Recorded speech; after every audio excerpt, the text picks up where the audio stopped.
요즘 AI 하는데 정말 우리 삶을 막 바꾸고 있잖아요. 그런데 말이죠. 이 화려한 실리콘밸리의 꿈, 그 뒤에는 우리가 잘 생각하지 못했던 어마어마한 현실이 숨어 있습니다.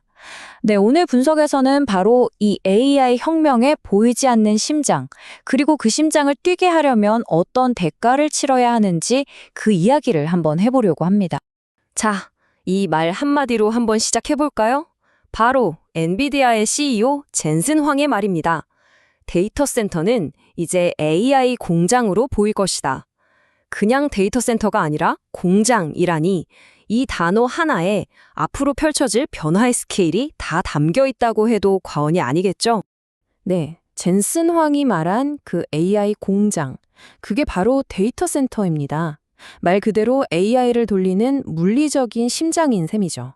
그리고 지금 전 세계는요, 이 심장을 더 많이, 더 빨리 만들려고 그야말로 디지털 골드러시에 뛰어들었습니다. 정말 엄청난 속도로 지어지고 있어요. 얼마나 빠르냐면요, 우리나라만 봐도 알 수 있어요. 민간 데이터 센터 수가 불과 5년 만에 2배가 됐습니다. 2배. 이거 정말 어마어마한 속도 아닌가요? 그러면 그냥 데이터 센터랑 이 AI 데이터 센터는 뭐가 그렇게 다른 걸까요? 핵심은 바로 이겁니다. AI 계산을 전문적으로 하는 그래픽 처리 장치, 우리가 흔히 GPU라고 부르는 거 있죠? 그런 특수 정비가 빽빽하게 들어차 있고요. 그걸 돌리려면 와, 정말 상상을 초월하는 전기가 필요하다는 점입니다. 자, 그런데 이렇게 폭발적으로 성장하는 데에는 당연히 그림자가 있겠죠. 바로 한 가지 거대한 문제랑 딱 부딪히게 되는데요. 그게 뭐냐면 믿을 수 없을 만큼의 에너지, 바로 전기입니다. 결국 이 질문으로 돌아오게 되는 거예요. 이 새로운 AI 공장들을 돌리는 연료, 그건 대체 뭘까요? 이 질문에 대한 답을 찾아가다 보면요. AI 성장의 심장부에 있는 어떤 역설, 어떤 패러독스를 발견하게 됩니다. 자, 한번 보세요. 2030년까지요. 전 세계 데이터 센터가 쓸 걸로 예상되는 전기량이 무려 2200테라와트시가 넘습니다. 2200테라와트시. 감이 잘 안 오시죠? 이게 어느 정도냐면 인도라는 거대한 나라 있죠. 그 나라 국민 전체가 1년 동안 쓰는 전기의 양이랑 거의 똑같은 수준입니다. 와, 진짜 우리가 지금 이야기하는 스케일이 보통이 아니라는 걸 딱 보여주는 거죠. 그래서 블랙홀이라는 말까지 나오는 겁니다. 말 그대로 엄청난 양의 전력이랑 자원을 그냥 쫙쫙 빨아들이고 있는 거죠. 그러니까 핵심은 이거예요.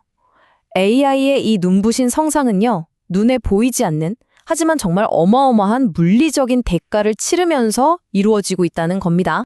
자, 이렇게 전기를 엄청나게 먹어치우다 보니까 당연히 문제가 생기겠죠. 이제 이건 그냥 기술 문제가 아니라 국가들 사이의 치열한 경쟁으로 번지고 있고요. 기존의 에너지 시스템을 거의 한계까지 밀어붙이고 있는 상황입니다. 이 그래프를 한번 보세요. 지금 데이터 센터 숫자를 보면 미국이 정말 압도적이죠? 3,811개, 중국, 한국이랑은 비교가 안 될 정도입니다. 하지만 이건 그냥 시작일 뿐이에요. 이 AI 인프라를 누가 먼저 차지하느냐? 이걸 둘러싼 세계적인 경쟁은 이미 엄청나게 치열하게 불붙었습니다. 그런데 이 경쟁, 양상이 좀 다릅니다. 각자 셈법이 다른 거죠. 미국은 일단 당장 필요한 AI 공장 전기를 대는 데 집중하고 있어요. 반면에 중국은 좀 더 멀리 봅니다. 태양광이나 배터리 같은 미래의 에너지를 공급하는 그 망 자체를 장악하려고 하고 있죠. 그러니까 이건 단순히 데이터 센터 경쟁이 아니라 전 세계 에너지 판도 그리고 무역 동맹의 지도를 완전히 새로 그리는 게임이 된 겁니다. 그런데 진짜 문제는 따로 있습니다. 바로 우리의 전력망, 그러니까 전기를 보내주는 파이프라인이 동맥경화에 걸렸다는 거예요. 정말 기가 막힌 비유죠? 우리 몸의 혈관이 낡아서 꽉 막히는 것처럼 전력망이 낡아서 이 엄청난 수요를 도저히 감당하지 못하고 있다는 뜻입니다. 이게 무슨 먼 미래 얘기가 아니에요. 바로 지금 우리 현실입니다. 유럽은 전력망의 40%가 40년도 더 됐다고 하고요. 우리나라는 더 심각해요.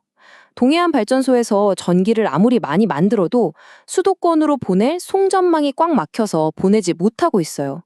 이건 뭐 AI 산업 전체의 발목을 꽉 잡고 있는 거대한 장애물이 생긴 거나 마찬가지죠. 자, 이렇게 칸 그림에서 보던 문제가 이제는 우리 동네에 아주 현실적이고 또 아주 시끄러운 갈등으로 번져나가기 시작합니다. 우리나라를 한번 볼까요? 데이터 센터의 무려 60%가 수도권에 몰려 있습니다. 이러니까 당연히 수도권 전력은 과부하가 걸리고 이걸 둘러싼 갈등이 터져 나올 수밖에 없는 구조인 거죠. 이게 바로 그 대표적인 사례입니다. 네이버가 용인의 데이터 센터를 지으려고 했던 일. 기억하시는 분들 계실 거예요.